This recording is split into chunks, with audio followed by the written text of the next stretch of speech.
Welcome back to the morning show here on Arise News with me, Labo Daniel.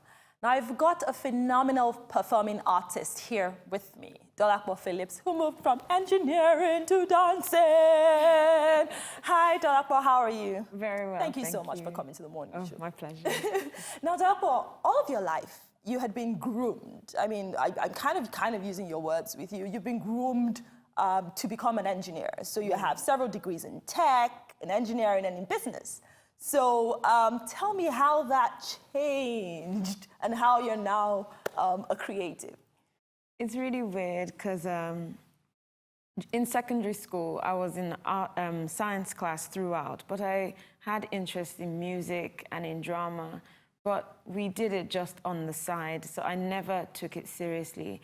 It got to a point where I thought I had to give it up to focus on my, on my O-levels that were very close, so I didn't pay any attention to it at all. Obviously, in university, same thing, was very, studious, focused on my education, and that was it, really. But moving back to Nigeria, I moved back to Nigeria in 2004, end of 2004, to run my mother's factory. And I didn't have a life in Nigeria. I only went to work, church, and the gym. And one day in 2006, I heard Latin music from the pool area. So I went like, oh, what's going on? And I saw people dancing. And it took me back to like Grease and Dirty Dancing when I was growing up, which were my absolute best movies.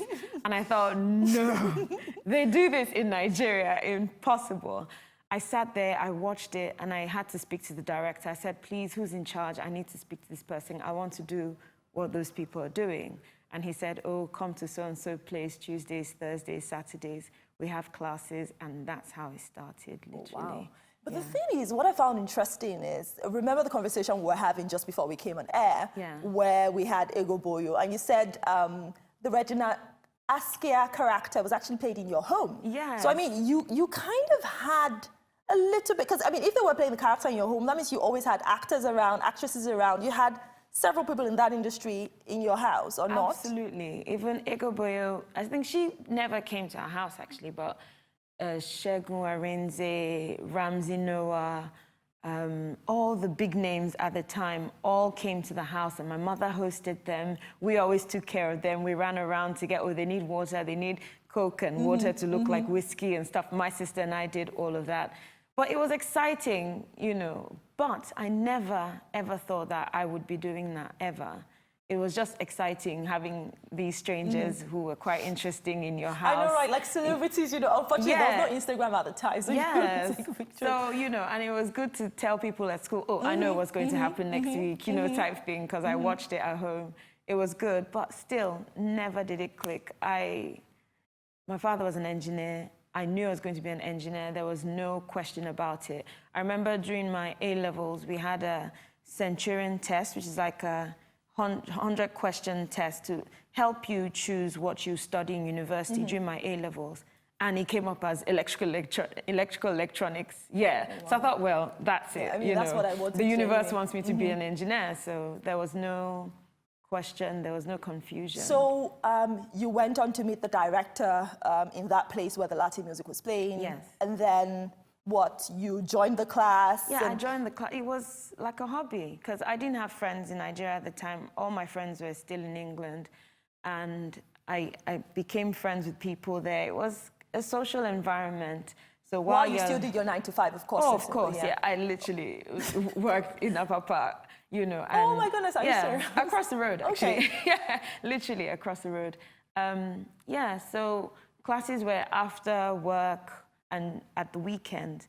And then one day, the guy said to me, oh, we have a performance. Would you like to join us? I was like, join how? He said, as in perform. I was like, oh, okay, no problem. And he said, you get paid for it. I was like, really? I was willing to do it for free. And, he said, you get paid for it. I was like, I took it as free extra classes because rehearsals, obviously, you do routines over and over. And one performance became 200 performances, and it just grew, and I'm still performing now. Wow, wow. Well, what's it been like, though, because it's one thing for it to be a hobby, it's another thing for it to actually now be your career. Right. What's that journey been like for you? In the beginning, it was quite tough because I had my work, and it was a lot of work. I worked 6 days a week at the factory. I was one that brought in all the machinery, brought in all the technical people to train our staff. I hired most of the staff we have there. So balancing that and then doing that in the evening was tough. And then when I discovered it was something I wanted to pursue, I had to go for training abroad. And taking time off work to do that, my mom and I had a few I can imagine, because I was just going to ask, how did she take it? Because I mean, every parent has a dream for their child. Absolutely. I mean, that was not just your parents' dream, it was actually also your dream. Yeah. So to just see you leave everything that you had known and planned for all of your life to a totally different industry, how did she take it? She didn't take it well. We had an intervention at one time. I called my father and said, look, you need to speak to your wife. I'm tired of this. I don't mind helping now and again, but I really want to live my life. And I think they had a talk, and later she was like, okay, I don't have to leave all at once. I could take a few days off work, focus on my training, and then, so it started off as 2 days off work, 3 days, after I had spent about 7 years. And then closer to 10 years, I said, you know what, Mom? I said I was going to give you 10 years, and it's 10 years, so I'm done. And she was happy. Okay. Yeah, because there were times, you know, we used to pay like 2 million naira for diesel only, and that is outside paying salaries and stuff. And because I had performances regularly, even some of the money I used to help, you know, offset salaries. So it got to a point where she wasn't so upset, about it, yeah, because I was helping. Yes. Yeah, so closer to the end, she kind of understood and she started to appreciate it. My parents came to a few of my performances and they knew it wasn't a hobby anymore. They just saw it as a hobby like initially. This is it. Yeah, but they knew it wasn't a hobby, and that really, really made the transition smoother towards the end. Okay. Yeah. I mean, we just had a short video now, just play of some of your performances. So Waka the musical, Sarah the musical. How do you get those kind of gigs, first and foremost? Because I mean, those are like particularly those two, they're like the cream of the crop stage plays in Nigeria. Yeah, well, I had my second child in 2015, and someone called me and said, Dolly, there's an audition at Terra Culture. Go for it. And I went, and I got, it wasn't Waka or Sarah at the time, it was another project entirely. And I got the job.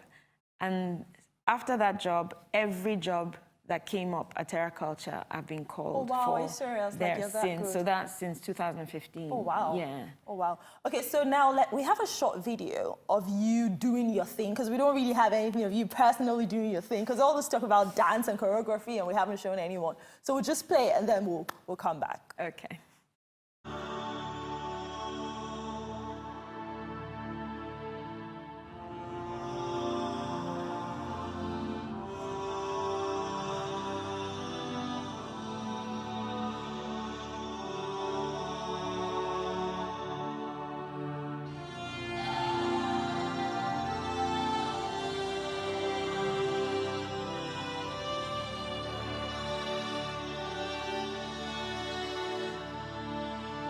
Dear Father, you are an uncomfortable conversation.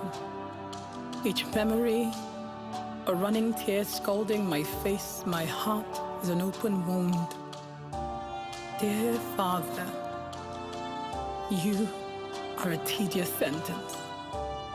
Each word convoluted like the stitches looped across my chest. My skin is mangled in scars. Dear Father, with every misstep, I feel the ground limp beneath my feet. Every day is a balancing act of forgiveness and letting go, of which both I fail recklessly. Dear Father, I'm finding my way back to anger because anger is a name I can pronounce.